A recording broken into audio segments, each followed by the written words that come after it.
Morning everyone, welcome back to my channel. তো বন্ধুরা, তোমরা সবাই কেমন আছো? আশা করছি সবাই খুব ভালো আছো, আমিও খুব ভালো আছি। আমি ঋতু মল্লিক ব্লগে তোমাদেরকে জানাই অনেক অনেক ওয়েলকাম আর অনেক অনেক ভালোবাসা। তো বন্ধুরা, কালকে তোমাদের সাথে কোনো ভিডিও শেয়ার করতে পারিনি। আসলে যে ভিডিওটা আমি এডিটিং করে রেখেছিলাম তার কিছু ক্লিপ আমি ফোন থেকে ডিলিট করে দিয়েছিলাম, অজান্তে। তারপরে মেন গোড়া থেকেও সেইগুলো ডিলিট করে দিয়েছিলাম। এবার পরে আমি সেই ভিডিওটাকে চেক করতে গিয়ে দেখি কি তার মধ্যে অনেকটা ক্লিপ মিসিং আছে, পুরো কালো কালো দেখায়। তো পরে দেখলাম যে সেই ক্লিপগুলো আমি ভুলে ভুলে ডিলিট করে দিয়েছি। এবার কি বলো তো, কী আর করব, আমার মাথায় আর কিচ্ছু আসেনি। ভাবলাম চলো যাই হোক, থাক, আজকে ভিডিও আর পোস্ট করব না। একবার ভেবেছি কমিউনিটি পোস্টেও দিয়ে দেব, কিন্তু সেখানেও না আমি দিতে পারলাম না, কারণ হচ্ছে এখানকার নেটওয়ার্ক এতটাই উইক চলে, তো এই জন্য দিতে পারিনি। যাই হোক, আজকের ভিডিওটা এই যে শুরু করলাম, আশা করি তোমাদের ভালো লাগবে। তো আজকে আমি রান্না করব ইঁচড় কেটে রেখেছি, আর বাবা ওই যে অল্প শাক বুনিয়ে রাখে, তো তার মধ্যে একটু তেলাকচু শাক আছে, সেগুলোও আমি বেছে রেখেছি। এবার আজকে না আমার মাথা খুব ধরেছে, সকাল থেকে মাথাটা একদম ভার ভার হয়ে রয়েছে। তো ভাবলাম চলো আদা দিয়ে 1 কাপ মতন চা করি। তো আদা দিয়ে 1 কাপ মতন দুধ চা করে নিয়েছি, আর এদিকে বসিয়ে দিয়েছি রান্না। এই যে ইঁচড়ের জন্য আলুটা আগে ভেজে নিচ্ছি। আর আজকে করব ইঁচড় রান্না, একটু অল্প মশলা দিয়েই করব। বাবার হাই ব্লাড প্রেশার আছে আর আমারও তো থাইরয়েড আছে, এই জন্যে অল্প তেলেই রান্না করার চেষ্টা করব। তো কড়াইতে তেল দিয়ে মনে হচ্ছিল যে তেলটা একটু বেশি বেশি হয়ে গেল। আসলে ইঁচড়টাও অনেকটাই রয়েছে, কারণ বাবা বলে যে ওর থেকে কম ইঁচড় আর কী করে কিনে আনবো।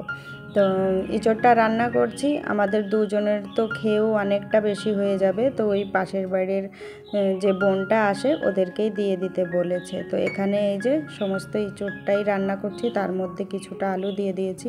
আর আমাদের রান্নাবান্না ওরা না খুব ভালো খায়, ওদের রান্নাবান্নার কায়দাটা একটু আলাদা, আমাদের রান্নাবান্নার কায়দাটা একদমই আলাদা। তো ওরা ভীষণই ভালোবাসে আমাদের হাতের রান্না বান্না এই সমস্ত খেতে। আর যখন যেটা রান্না করি সমস্ত কিছু দিয়ে খাওয়ার চেষ্টা করি। আর যে বোনগুলো আসে, এখন তো একটা বোন আছে, বাকি বোনগুলোর বিয়ে হয়ে গিয়েছে, ওরা কিন্তু সবাই এক বোন বাদ দিয়ে সবাই কিন্তু মাছ মাংস ডিম খেতে ভালোবাসে। ওই ছোটোবেলা থেকে আমাদের বাড়িতে থাকতে থাকতে ওরাও পুরো বাঙালি খাবার শিখে গিয়েছে, আর ওদের বাঙালি খাবারটাই হচ্ছে খুব বেশি ফেভারিট। তো ওরা বলে যে শ্বশুর বাড়িতে খুব সমস্যা হয়ে যায়, কারণ ওদের বাঙালি খাবারটা এত ভালো লাগে। আর এখানে তো নন বেঙ্গলিদের বাড়িতে কোনো সময় মাছ মাংস ডিম চলে না। যাই হোক, কালকে তো তোমাদের সাথে কোনো ভিডিও শেয়ার করতে পেরেছিলাম না। তো কালকেই বাবা এনেছিল কাইলে মাছ, তো সেই মাছটা ছিল। তো ভাবছিলাম দুপুরবেলায় তেলাকচু শাক দিয়ে একটুখানি কাইলে মাছ রান্না করব। তো তাই কাইলে মাছটা এখন ওই তেলাকচু শাক দিয়ে রান্না করব। আর ইঁচড় রান্না তো হয়েই গিয়েছে, আর এদিকে প্রায় শাক হবো ভাবও চলে এসেছে। আর এই তেলাকচু শাক আমার তো নিরামিষই ভালো লাগে, মাছ দিলে আরও ভালো লাগে। আস্তে আস্তে রান্নাবান্না সমস্ত কিছু হয়ে যাচ্ছে। এদিকে সামান্য একটু তরকারি বাকি রয়েছে, হতে ভাত হয়ে গিয়েছে। আর এদিকে এই যে এই ক্যানে আমি দুধ বসিয়ে দিয়েছিলাম, এর মধ্যে দুধ থাকে, বাবা এর মধ্যে দুধ জাল দেয়, তো ওই জাল দিতে দিতে ক্যানটা পুরো কালো হয়ে গিয়েছে। আর বাবা তো আর অত পরিষ্কার করে মাজতেও পারে না। তারপরে স্টিলের যে কোনো জিনিসে দেখবে যদি গ্যাসের উপরে বসানো হয়, জ্বালানো হয়, সেটা কালো হয়ে যায়, আর সেই কালো ভাবটা আর যেতে চায় না। যাই হোক, এখন গ্যাস মুছে আরও সমস্ত কাজগুলো কমপ্লিট করে নেব। এক বোনও কমেন্ট করেছিলে যে 2 বোন যদি মিলে আসো বাপের বাড়ি বেশ ভালো হয়। সত্যি খুব ভালো হয়, আমরাও খুব বেশি এনজয় করি, খুব মজা হয়, বাবাও খুব খুশি হয়। কিন্তু কি বলো তো, 2 বোন আসলে হবে না, কারণ ঋষিকা এখন বড় হয়েছে, ওর পড়াশোনার ব্যাপার আছে। খালি এই বাপের বাড়ি আসলেই তো হবে না, বাচ্চাদের কথাও ভাবতে হবে। আমাদের ব্রেনে কত চাপ থাকে বলো, যে বাবার পাশে দাঁড়ানোর মতন কেউ নেই।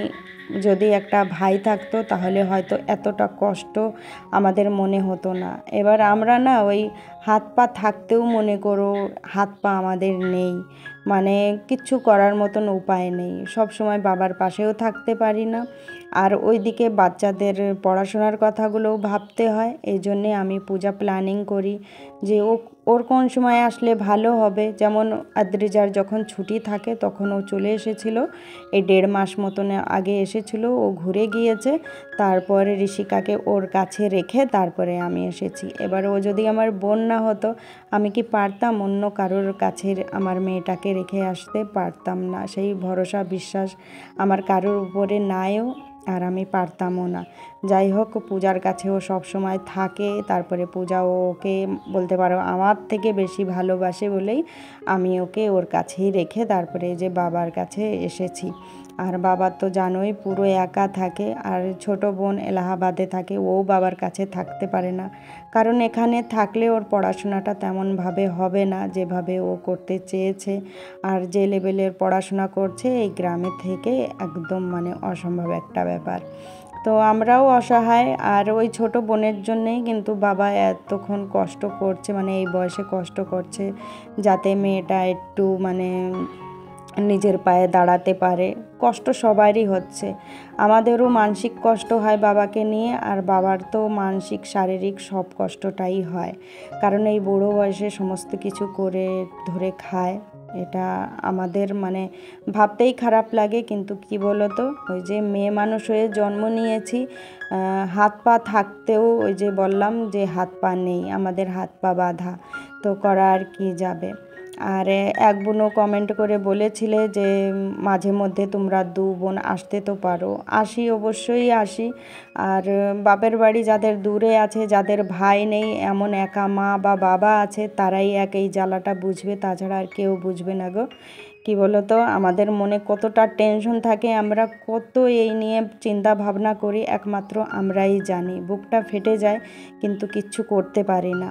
তো এই শেষ বয়সে যদি মা বাবার জন্য কিছু না করতে পারি, তাহলে বলতে পারো ছেলে মেয়ে হওয়ার থেকে না হওয়াই ভালো, এরকম মনে হয় যে আমি জন্মিয়ে কী বা করলাম। বাবা মা তো আমাদের জন্য এত কিছু করলো, আমি কিছুই করতে পারলাম না। পৃথিবীর সমস্ত মেয়েরাই চায় তার মা বাবার পাশে দাঁড়াতে।